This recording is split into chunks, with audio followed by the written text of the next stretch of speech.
Hello and welcome to the H3O podcast. I am Joel Rather here with Jason Hirsch. And today we have someone who is, I guess, a blast from the past for me. Believe it or not, went to high school. Maybe been even that long since maybe we've talked or seen each other potentially, but have someone that I'm pretty excited to talk to who's very highly involved in the industry.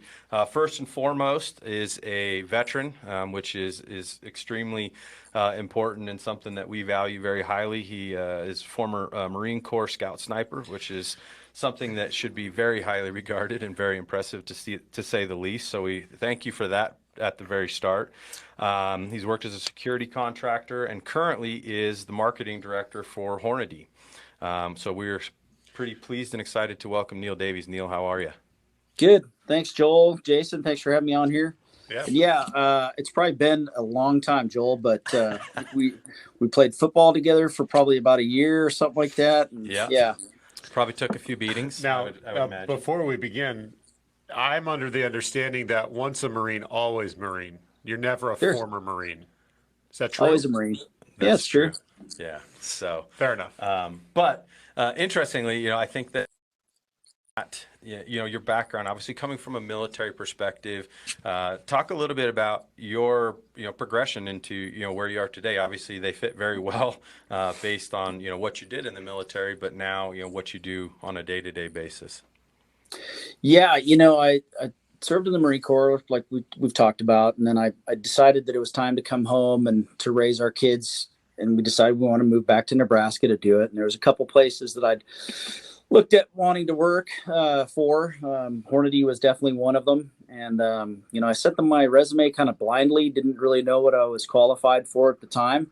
I had a certain amount of experience pulling triggers and things like that. But, they had, if Margaret Hornady, who's Steve Hornady's sister, would have opened my resume when she first received it, she'd have probably said, "Hey, thanks for applying, but no thanks." But as luck would have it, it sat on her desk for about 3 months. And by the time she got to it, they did have a position open in the marketing department. And I came in and did an interview and got a job that I probably wasn't qualified for at the time. There's nothing in my past that with any kind of marketing training, but I've been an enthusiast of the hunting side since, way back, when I was a young guy, and then obviously made my living shooting or with a rifle in my hand since I was 18 and joined the military. So it kind of fit. And then from there, the company has grown exponentially, and my role has changed with time, and I've been able to see some of the amazing growth that the company and the industry has been able to participate in over the years.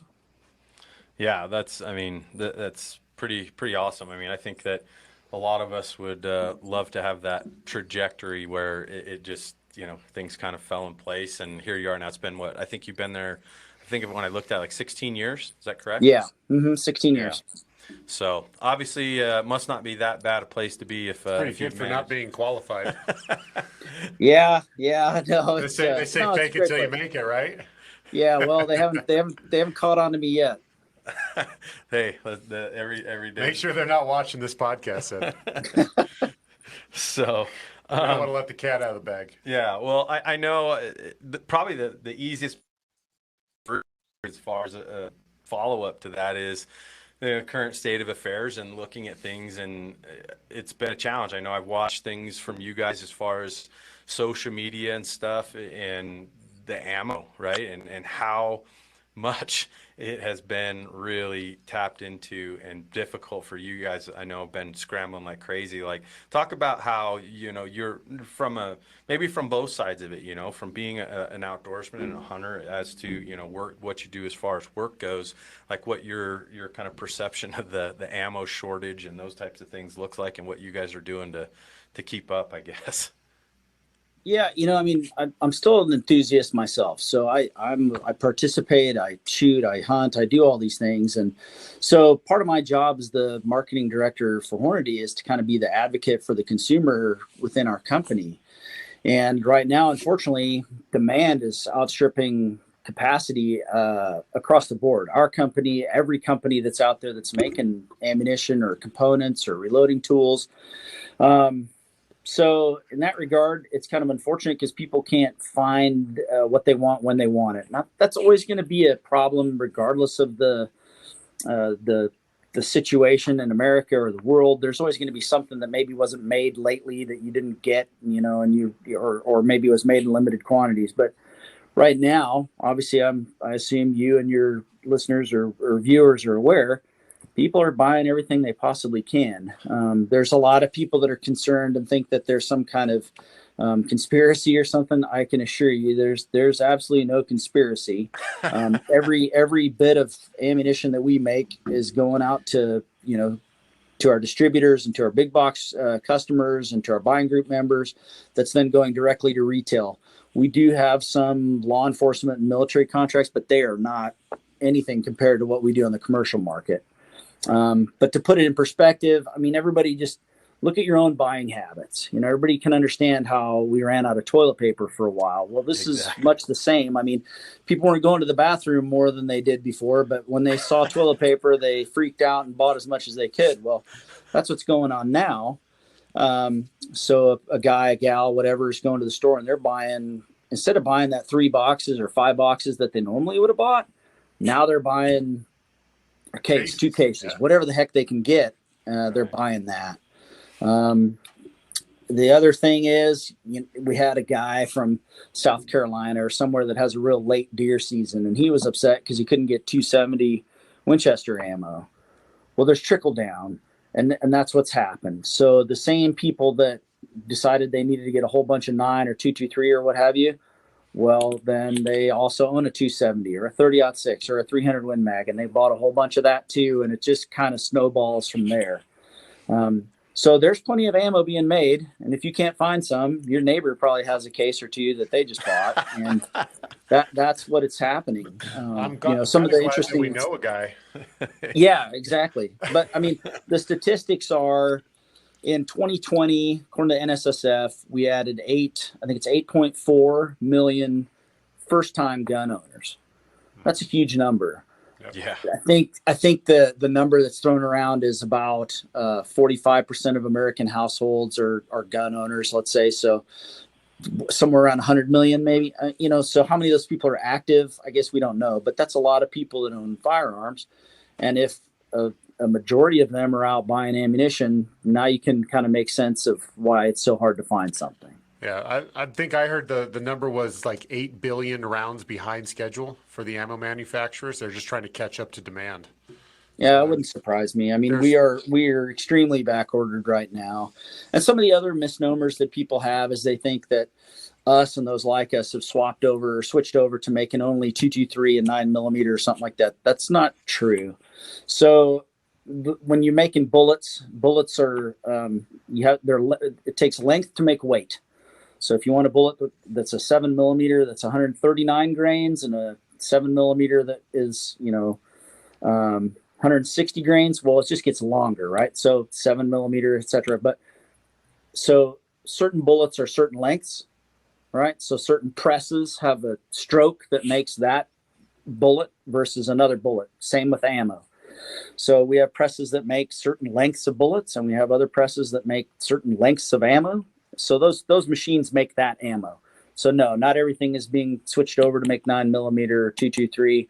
We're making a bit of everything, but there are certainly some products that are in higher demand than others. Basically, that's 223, anything that goes in any kind of AR platform on up to 308, and then every kind of personal protection handgun ammo. But it's also to stuff like 30-30 and 270, obviously. Right. Yeah, it is interesting. It's funny because I had someone that I knew recently, and his father was someone who just hoarded ammo, and his father passed away, and he himself is not really a hunter, and I think he has maybe like one firearm in his house, and he's like, hey, do you want this ammo? And I'm like, sure. And he comes over, and all of a sudden he had literally 8 military cans full of ammo, of just like, I don't even know. There's just everything and everything. See, now the general rule of thumb is if there's a caliber of ammo that you were either given or mistakenly buy that you don't own a gun for, you have to go buy a gun for it. Is that That's what happened to me. I got 45 by accident for Christmas one year. So I had to go out and buy a 1911 to shoot it. I mean, I can't just let good ammo sit around. I'm in deep trouble then. So, let's move on. I know one of the things that we were going to talk about that we had to ask. We figured it couldn't be a better spot to ask. It's Are you pulling the card out right now? I'm going to do it right away. God. We're going to get this on the table. It's like admitting to like saying that you like Nickelback, and I think that's it's a fair comparison. Showing your age, Joel. Showing your age. Right. I know the argument about the 6.5. Let's do it. I want to know your opinion on what. It's a very hotly contested topic on the forums, especially for like I Hunt Colorado. I'm sure you've had the conversation. Anytime somebody brings up 6.5, there's a whole 2 or 3 days worth of conversation that goes back and forth. Lovers and haters. So yes, go. You want to know where I stand on it? Is that what you're asking? Yeah, like what's your thoughts? I know like people, especially like for us, like we talk about it for. I shoot 308 my rifle. Yeah, so. a lot of guys talk about it, especially for elk and whatever. And you got your guys are like, no, you're crazy. Like, what are you thinking? And other guys are like, who the majority of the people that say that it's no good for elk? Where do they come from? Like what region of the country or what argument are they? What part of the country? I don't know. This is the I Hunt Colorado Facebook page. Yeah. So there's people from all over the place. I'm assuming predominantly Colorado based, but a lot of their grievances with the caliber is that it's too small, and that it's not. It's basically that's it. It's too small. Doesn't carry enough punching power to take down such a large animal like an elk. Well, there's probably thousands upon thousands of dead elk that would disagree with that. I mean, this is a fun conversation because, I mean, that's what Campfire Talk's built around is, talking about cartridges and talking about which one is better for this or that or the other thing. And, right. I'm pretty close to the 6.5 Creedmoor. I was here when we started that whole project. So, it's a cool story, and as we coined it, it's the overnight success that took 10 years, basically. Right. Yeah. So we were at Camp Perry. It was Dennis DeMille, who was the general manager of Creedmoor Sports at the time, Dave Emery, who was our ballistician, and Joe Thielen, who was a project engineer at the time. He's now our assistant director of engineering, and myself. So we were there at this condo. I think maybe Greg Kantorovich was there from Creedmoor as well. So we just, everybody's kind of picking Dennis's brain. Dennis is a world champion shooter. I think he's won the NRA matches, definitely won the CMP a few times. He's in the Marine Corps shooting team. And at this point, he'd retired and he was a civilian. So we're picking his brain to find out, what are the attributes of an ideal across the course cartridge. So in NRA or CMP high power competition, you shoot from a variety of positions. It's pretty regimented shooting, standing, sitting or kneeling, and prone position from 200, 300, and 600 yard lines at big paper targets, right? I mean, you think about classic match shooting stuff. That's how you do it. So he kind of, laid out some of the things that he thought would be great attributes in a across the course match cartridge. And so Joe and Dave went back and kind of set about taking a look at producing something that would meet those requirements. We had a cartridge case that we'd refined recently for the 30TC and the 308 Marlin Express that then was modified to become what would be the 6.5 Creedmoor. The name was an homage to Dennis's affiliation with Creedmoor Sports. And if you know anything about Creedmoor matches in, I'm pretty sure New York, that's an old shooting facility, and it's just kind of a cool name and homage. So we had to go down and convince Steve Hornady that we should do this cartridge. So Steve rarely says yes to anything on the first ask. That's not normally how he goes. He wants you to convince him that you're passionate about it. So I spoke to Jason Hornady, his son, and our vice president, and he said, yeah, that sounds good, blah, blah, blah. But you need to go down there and ask Dad. So I was like, okay, shoot. Well, before I went down there, I knew we needed to have it'd be really good if we had a gun manufacturer that would chamber the thing. So I called my buddy Dustin M. Holtz at DPMS. And, just briefly said, hey, we're talking about this new cartridge. Would you have any interest in it? He says, yeah, we'll chamber that. I was like, all right, great. So now I got a gun guy that would chamber the thing. Went down and chatted with Steve about it. And he never said yes, but he didn't say no. He said, all right. So we just went out. So before that, it was a black op. And that's a good way to get spanked around here, is allocating resources to a black op. So we set out, we made this 6.5 Creedmoor, and that was in 2007, I believe, for the 2008 intro year. And then lo and behold, with time, that thing started to grow and grow and grow and grow, and to become what it is today. So it is a top seller. A lot of it's because it's just so flexible and versatile. You can shoot matches with it. You can shoot prey dogs if you want to. You can shoot coyotes for sure, deer, and yes, you can shoot elk with it. So there's your long history story. You got more than you bargained for on that one, I suppose. But for me personally, it's been a lot of fun to be a fly on the wall, because like I said, I'm an enthusiast at heart. I mean, so 18-year-old me looks at, old guy me and thinks, wow, that was pretty cool to just see how that happened, and to have been a fly on the wall while this thing was created. So that was cool. But yeah, back to the elk hunting thing. It's a personal preference. Every September I start getting Facebook messages from industry people asking me, hey, is the 6.5 Creedmoor good enough for an elk? And I always reply to them every day and twice on Sunday. Just look at your numbers, choose the right bullet, make sure your ranges are correct. Stay within the effective killing range of that cartridge. So if that's what you have, by all means, go for it. Just don't exceed your capabilities, and don't exceed the cartridge's capabilities. Right. I would presume that most people that are going to go elk hunting are going to get something that starts with 27 or 7 or 30 caliber kind of as a primary. But there's a lot of people all over the West that hunt elk with the 6.5 Creedmoor that don't get in chat rooms, don't watch podcasts or listen to podcasts, that kill a lot of elk with it. Particularly kids. I mean, kids, and if that's the gun you got, that's a great one to use. Personally, I've never shot an elk with the 6.5 Creedmoor. I've shot one with the 6.5 PRC. But I have taken it and hunted stuff in Africa with it. I've seen it do a fantastic job on kudu, which is pretty representative of what an elk would be size wise. Wayne Van Zwol, outdoor rider, killed an eland with it at like 400 yards or something like this. So that's a gigantic animal.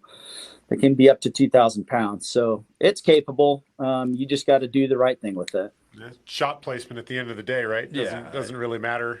Yeah. As long as you're taking a good ethical shot, you're going to take the target. Yeah. And I mean, like we've all seen people that are shooting large magnums that don't shoot much. Maybe they don't have a brake on it and they're scared of it and they don't shoot well with it. Yeah. Or, they put it in the wrong place and, the animal takes a while before they find it. And yeah, if you shoot the thing well and you stay within the limits of its capabilities, it'll get it done. Choose the right bullet. Make sure you choose the right bullet. For us, that'd be a Neil DX or a GMX would be what we would recommend anyways. Nice. Well, there you have it. Yeah. I guess the debate has been settled. It's over. Well, now I'm not. Now I gotta go get a rifle. Don't take my word for the Bible, but yeah, there's a lot. I mean, if you've got it and that's what you want to go hunting with, by all means, go for it. It's legal in all states pretty much, and you'll be fine. Yeah, I need to go get a gun now. Well, that's always the case. There's always something you're missing, right? I mean, they're fairly cheap to shoot too. It's not like it's an expensive caliber or even an expensive gun, to own. Right. 6.5 is fairly fairly economical rifle and caliber. So, right.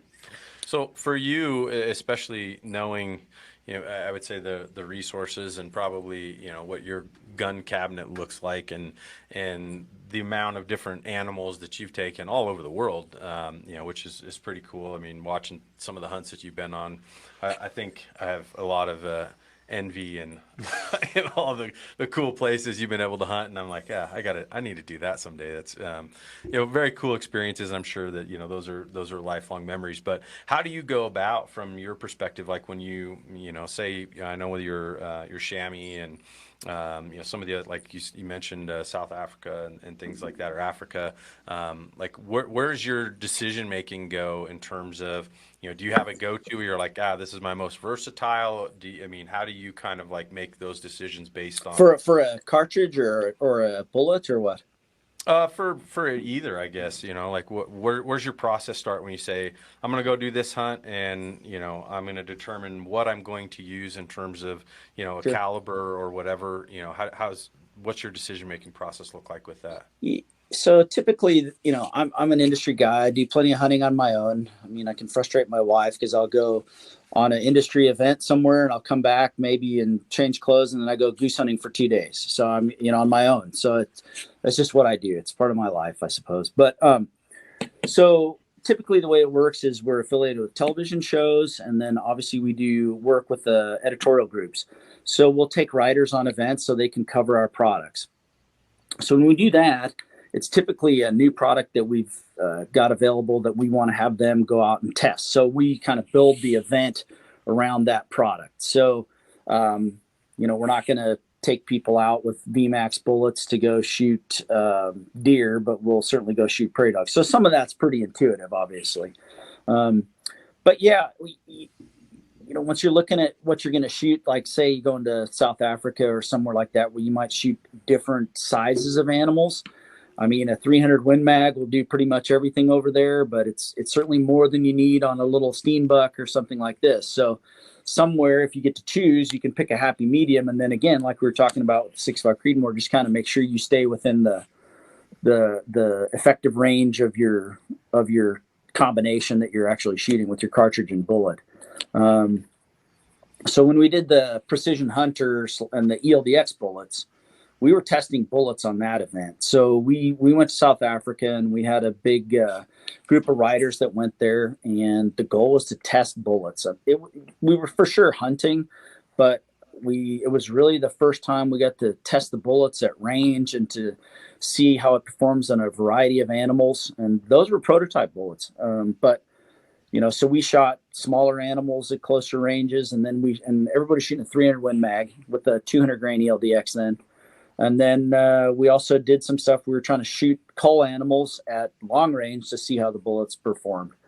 So, yeah, if you're going to go shoot a Cape Buffalo, you want to shoot a DGX and or a DGS bullet in 375, 416, something like that. But if you're going to go shoot deer, you've got so many options. Right. It just depends on the distances that you're going to be shooting at as well. Yeah. Yeah. It gets really technical when you start talking, you start mentioning all the different bullet types with all the designations, all the different calibers. And I know just as a general hunter, I shoot my 308 your HST 165 grain. And that's what I found to be the straightest, most consistent bullet to come out of my gun. But it is kind of interesting to hear all the different, the latest and greatest models. Like you mentioned the ELDX and, some of the other monikers that you have on your bullet types. As you guys go through that development process, what does that look like? Obviously, you think, well, a bullet is the same shape, same size for every caliber, but clearly there's more that goes into just, a bullet. There's a lot of science and research. Oh yeah, there's a ton of stuff that goes into it. So Hornady's been in business since 1949. Started out making bullets. And every new product we have is building on the past product and the past product and the past product. So like our newest bullet that we've created is the A-tip bullets that we're making as a component bullet for match shooters. So that thing's got 70 plus years worth of experience that is manifesting in that creation. One cool thing, I'm not quite answering your question, I suppose, but a cool thing that we do have here is that our engineers, our management, everybody here, kind of really likes this stuff. So a lot of times we're just making things that we think is cool that we would like to use. And then, lo and behold, hey, the public likes it too. We shoot competitively. We try to stay engaged in the industry in a variety of different ways. But you can't just do everything. And, like I said, Black Ops, right, for the 6.5 Creedmoor. Well, back in 2007, that was a little easier than it is right now. We can't make enough of anything. So, but yeah, the process is we identify a niche. that we would like to fill, or somebody just has a great idea and they're allowed to run with it here. It's a creative group of people that are encouraged to keep doing things independently and to keep innovating and keep striving to make something that's better that people didn't know they needed until they hear about it. Yeah, I was gonna ask, do you guys ever get squirrely out there and just start making some magical concoction, take it out to the range and see how badass it is, or it maybe blows up and proverbially blows up in their face? Well, I mean, there's things that we've worked on. Even some of the things that weren't really a big success have helped us as a leapfrogging project to something that we learned from that one to make the next thing better. So if you Except he's on his phone, so it doesn't really matter. All right. All right, let's pick up where we All left right, off. here we go. We're gonna try this again. We'll just what amazing things were we talking about? Bullet development. Yeah, and bullet the process that goes into that. Yeah. Oh yeah. Hold on, we got 3, 2, 1, and little short intermission. Yeah, there you go. Yeah, sorry about that. So we gotta pick up where you left off there on bullet development. We were talking about different iterations, and how a lot of the current bullet development is backed by your 70 plus years of making bullets in the industry. Yeah, and it's so one thing, it just builds on another, and as advancements come about, we take advantage of them. But you take, for example, something that was pretty revolutionary at the time. We were working on some new match bullet technology, well, actually hunting bullet technology. So our guys wanted to buy a Doppler radar, right? Nobody else really used a Doppler radar except for massive scientific exploits in the ballistic world. Well, Dave Emery was our ballistician at the time. He's now moved on. He's at the New Mexico School of Mines, I believe, flying big missiles into mountainsides and doing a bunch of aerospace technology over there now. Bigger bullet. A little bit bigger. Missiles. So he had a lot of experience with this from his old life, and we got ourselves a Doppler radar. I want to say we, not me. Collective we. All the smart guys down the hall in engineering got one. So they went out and tested. We're looking at a bunch of bullets and testing things, and they started to see, what they thought were anomalies. Well, if you look at what they discovered, basically they were proving that certain plastics used in tip materials were melting in flight. So that's what we coined aerodynamic heating. So in order for your ballistic calculators to work correctly, you need to have exact inputs. Well, if I tell you that the shape of this bullet is this, and then as it flies, it turns into this, it's no longer giving you the right calculations, if that makes sense to you. Yeah. So as that tip is sloughing off due to aerodynamic heating, the G1, G7, the BC that you're using for your calculation is actually changing. So that's why people would have kind of dead spots when they're using a lot of these calculators. They were, they're on at 100 or 200, but then something would happen here and there. And so they'd have to adjust for that and just kind of know those things. Well, by working through what we did with our ELDXs and ELD match bullets, we then identified a heat resistant polymer and crafted the heat shield tip. So from that came a lot of advents, quite frankly. But that was just because the guys wanted to experiment and try something. And this is another time when Steve didn't say no. So we got So we got a Doppler radar and kind of set the world on its head. But at the same time, that's one of those discoveries where you go, how do we tell everybody that, these tips do change in flight? Sure. Well, bottom line is that standard polymer tips, most of those bullets, you're only shooting at 400 yards. Let's just say, not that big of a deal, because it takes time, it takes heat, and or velocity, right? It takes this combination of things for that tip to actually change. Well, if you're shooting a VMAX at a prairie dog at 200-300 yards, irrelevant. It's there so fast, it's not a problem. But when you're shooting a big, heavy bullet at a long range, it matters. Yeah. So going along those lines, because I think that's kind of cool that you guys, got the technology to measure that stuff and then kind of figured out the polymer. Is there a potential market then for like an all plastic or an all polymer type bullet? Like, is that even a possibility? The issue you'd run into there is blackout it's weight. You wouldn't have the density. right. So you got to have the weight in the projectile. That's why what we call monometal or non-traditional bullets that don't have a lead core, they're longer for weight. Because remember what I said, you know, it's a 7 millimeter bullet. Well, you want to make it weigh more, it has to get longer. Right. So you're kind of constrained with its overall diameter. Well, once you take the density out of the material, you're going to make it out of a copper. Like for us, it's a copper alloy that we use. Other companies that you may know of that make monolithic or non-lead core bullets, they're using a solid all copper. So copper is kind of sticky when it's not in an alloy form. So we use a copper alloy. But anyway, you got to make that bullet a lot longer. Now you run into things where standard twist rates become a problem, because that twist is what helps stabilize your bullet, right? Well, longer bullets require faster twist rates. Well, you know, Sammy introduced cartridges, and subsequent twist rates are out there for established things and established bullet lengths. So that's why you see some of the new cartridges that do get developed over time, because now we're able to set something out there where we can set the standard, and it's got a long bullet, and the twist rates are this for the gun to stabilize those bullets. So that's why you're seeing things like a 6.5 PRC and the like. Yeah. Now, the follow-up to that would be, I know you guys also have a very cool ballistics app. Was that app developed after your little Doppler piece, as far as like, would that be kind of, you know, I guess in my mind, I'm thinking like, oh, well, when that came out, was that, you know, generated or, you know, stemmed post, you know, kind of that little experimentation with that stuff? Because I'm assuming that, you know, or updated, I guess, maybe in concurrency with that. Yeah, it was. I mean, they didn't start out that way. It kind of came to be that way. We needed a better way to measure um, drag profiles and things like this, and so the Doppler helped with that.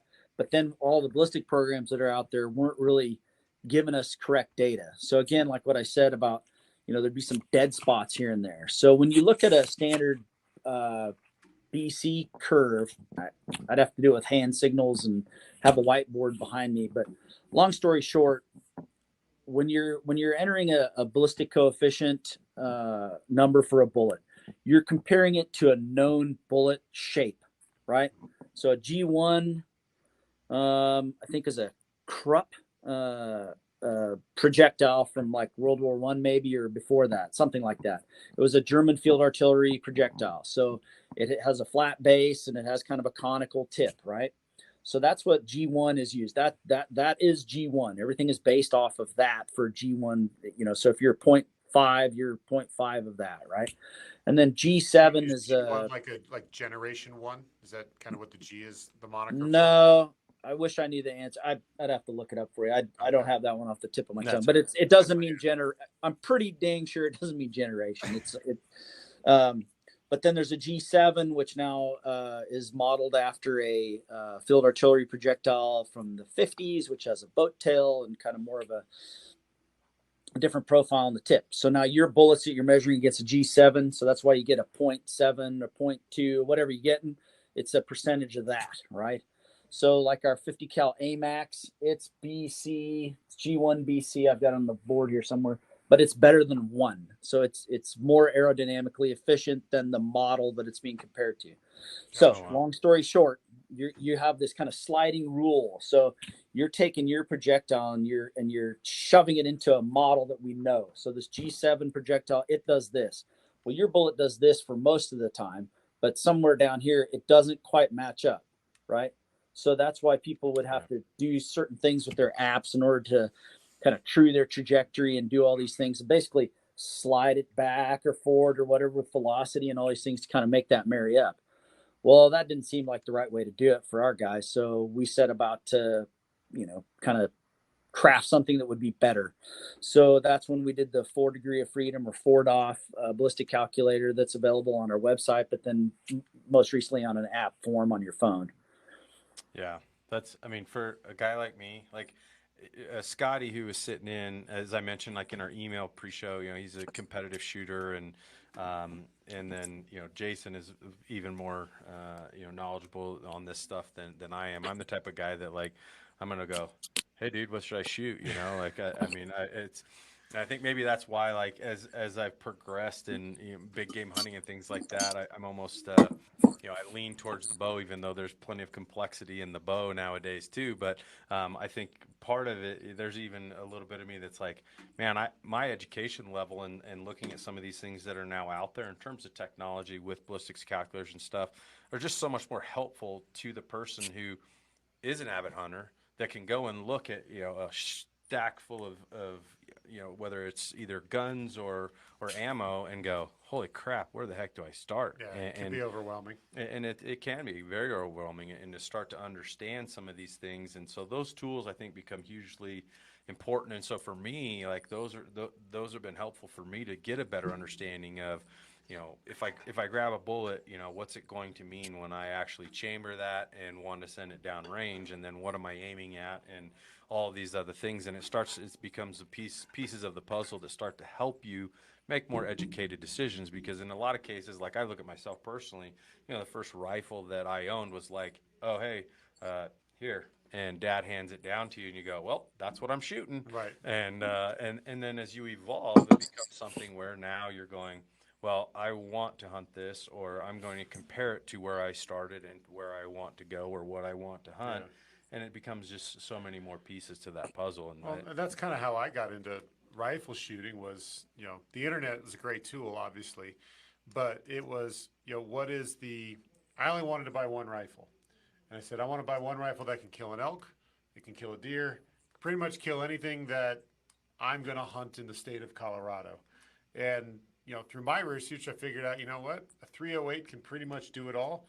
And it's a very widely available caliber. It wasn't like, at the time, the 6.5 wasn't a very readily available caliber. And, then I look at the cost to shoot. How much is it, how much is a bullet, sure. 308 versus, a 7 rem or 7 rem mag. You're talking about $1 a round, or, you're getting pretty expensive to shoot, where I can just go and pick up a box of 308 for, well, the ones I shoot are like 35, 36 bucks a box, Right. but I can get plinking ammo for like 15 or 20 bucks a box.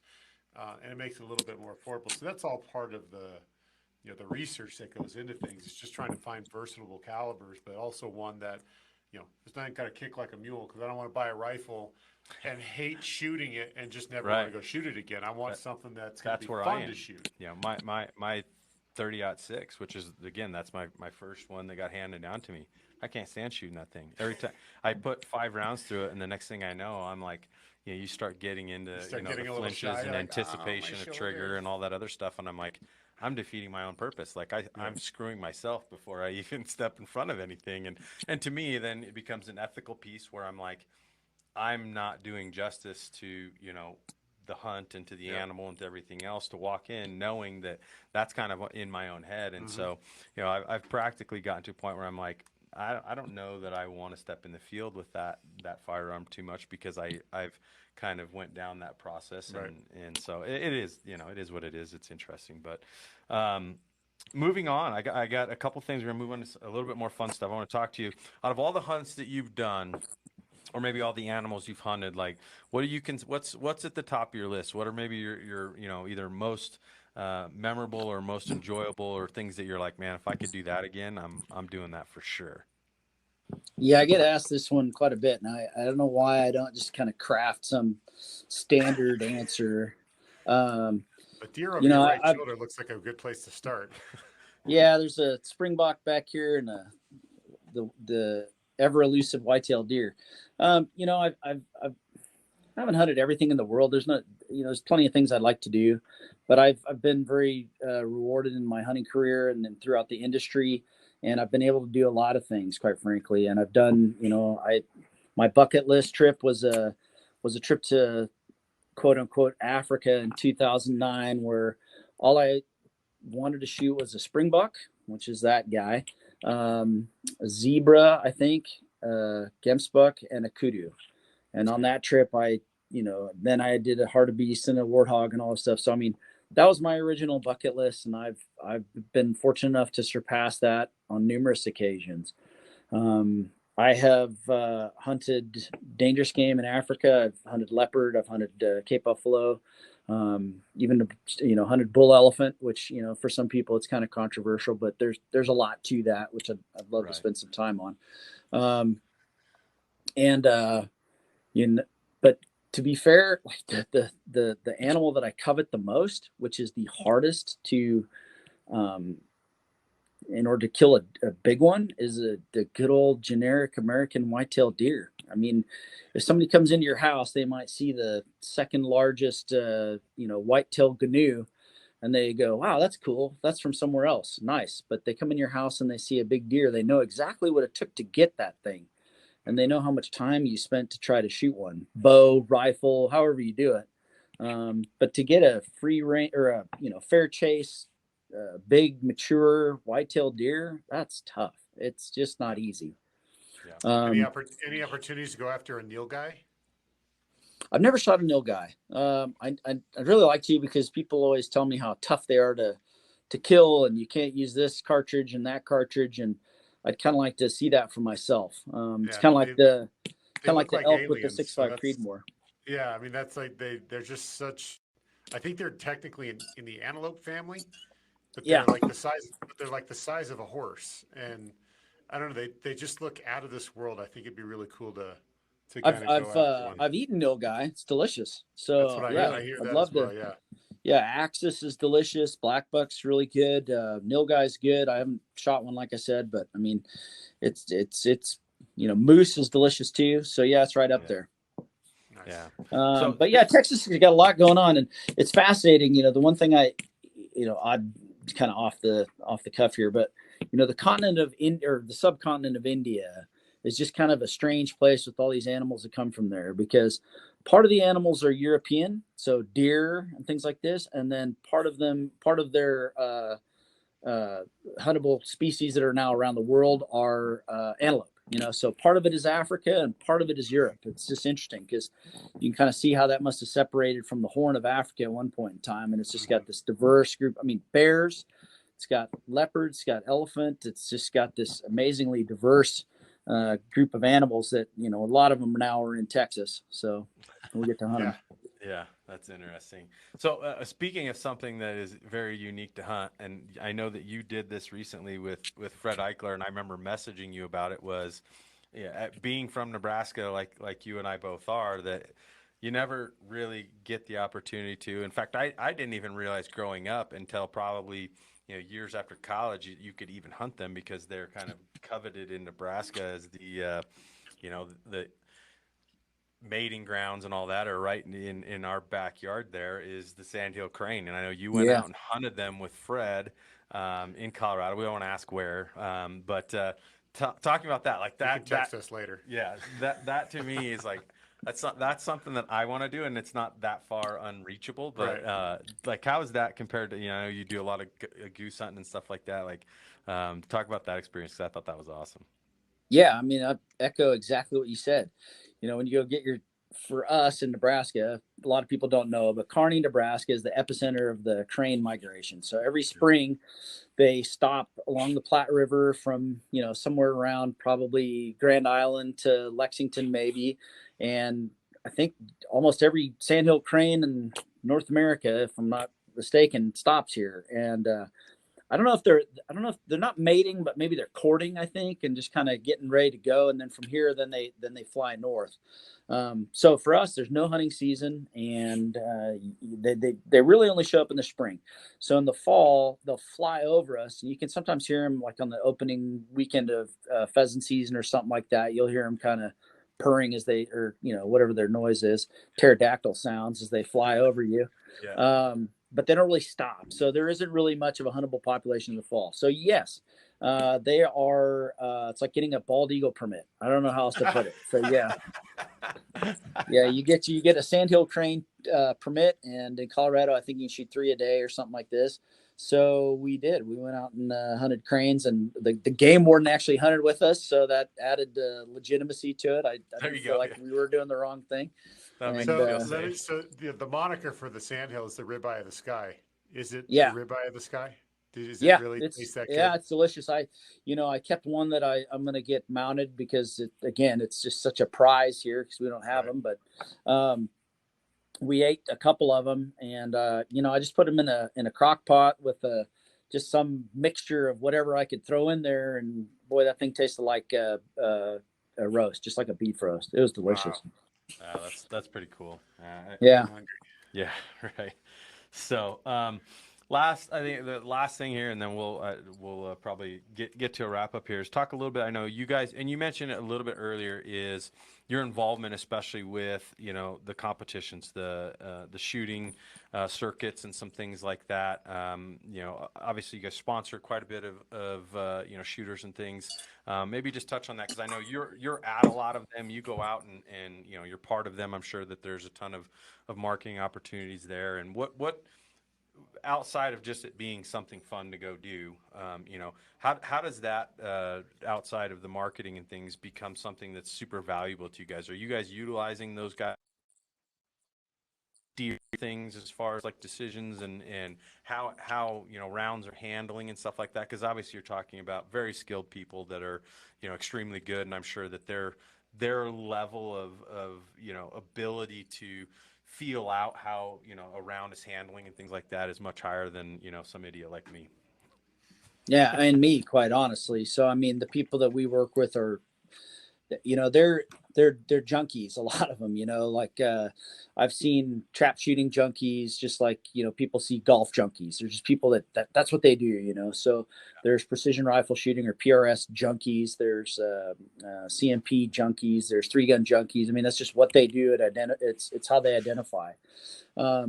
So yeah, these folks, they will, when we do prototype stuff, we'll send them out to our folks to have them do some field evaluations. And there could be certain environmental circumstances where one projectile works better than another, or a different chamber design that one guy has, like a 6-dasher versus a GT versus a Creedmoor or something like this, that they see, there could be some nuances that we need to address, things like that. And then sometimes it's simple as just verification. They're taking it out. Yes, this is doing exactly what you said it would do. And when we just test stuff in a kind of our lab environment. Now, again, we have people that shoot here, and we take them out and we shoot them ourselves. But it's good to have other people give you input on how these things work. Maybe changing a profile of a bullet a little bit helps it in certain chambers versus others. So some of that stuff matters. And then again, sometimes it's just simply verification that, yeah, this is the way to roll. And then on the hunting side, it's the same thing. I mean, we can test a bullet here in our lab, shoot it into jello, shoot it into, various mediums. But until you take it out in the field and actually see how it performs against bone, hide, flesh, all that stuff, then you can make a honest assessment about it. Yeah. You guys don't have like a small herd of animals that runs around the Hornady campus that you can harvest for? Yeah, just go out back and go grocery shopping. Yeah. That's funny. It's interesting because the last thing is maybe just more of a sidebar. Is I think I kind of made a little bit of a reconnection with what you were doing based on someone who I know lives kind of in your area, who's Les Johnson, Predator Quest. And I can recall watching Outdoor Channel or wherever, his show is on, and all of a sudden we'll flip it on and all of a look who's hunting with Les, and, and it was you, and I've heard him bring your name up numerous times. So is his show still on? I think it is. Yeah, it's still on. I think it's on Pursuit Channel now. Yeah, he didn't do it for a year, I think, maybe just a year, and then he brought it back. Les just has to have a show. That's just all there is to it. Les has to keep having a show until he's in a walker. I tell you what, he's good at what he does. That's got to be pretty fun to go out with. Yeah, it's interesting. And that's another cool thing about my job is that I do get to meet people who are experts in certain fields. I mean, I've met guys who are just amazing turkey callers and turkey hunters. I've met guys who can, speak elk like nobody can speak elk. Guys that can hunt coyotes, guys that can hunt foxes, all this stuff. And so, like for Les, his specialty is that western coyote hunting, big open areas. And then there's other guys like Jeff Thomason in Texas. His specialty is night hunting with lights and calls and thermals and things like that. So it's very rewarding to be able to meet these folks that are just experts in their niche. They might be good at a lot of things, but they have a niche that they're just really good at. And when you hunt with them, you just learn so much. I've been pretty blessed to be able to participate. That guys in Africa, folks in New Zealand, all over the place. It's pretty rewarding to see these people. Yeah, I think that for us, the big thing that we found in our infancy of kind of growing into the outdoor space a little bit is just the fact that the inviting nature. I think that you've probably seen that probably as well, is the amount of people that we reach out to and say, hey man, we just love to get in contact or learn more about what you do and that kind of stuff. And everybody has such a likeness to being part of maintaining, number one, that we still will have the ability to get out and utilize public lands and own firearms and all these other things, which could be an entirely different podcast in itself. But I think that that's been probably the most rewarding to us, is being able to connect with folks and realize that, there isn't this like closed nature. Guys they love to share. They're willing to, teach. They're willing to, give you experiences and things like that. And it's amazing how many things I think about that I've learned by going hunting with other folks and being able to, pick up things from them. I mean, listening to some of the stuff that you shared today, and I'm like, I'm gonna have to go back and watch to, kind of write down and take my own notes on some of this stuff, which is, ulterior motives in my own personal selfishness, being able to say like, I want to pick his brain a little bit. Yeah, there's lots. And, the other thing is, I've got kids. I've introduced all my kids to hunting, and it's rewarding, quite frankly. So, when they can go out there and do it themselves, as a parent, when you see your kid able to go basically become a expert goose caller, expert, they can set up decoys, they can set up tree stands and archery hunt deer and have success doing all that stuff. That's extremely rewarding. But yeah, we all need to try to grab, help some other people out. Maybe there's some kids out there that are single parents or have parents that don't hunt or anything like that. And, we kind of get fixated on having to take a kid out to go shoot a deer or something like that. There's nothing wrong with taking them out to go shoot some rabbits, or, take them on a duck hunt or something that's very social and easy to deal with. So, that's something we should all try to do, I suppose, if we can.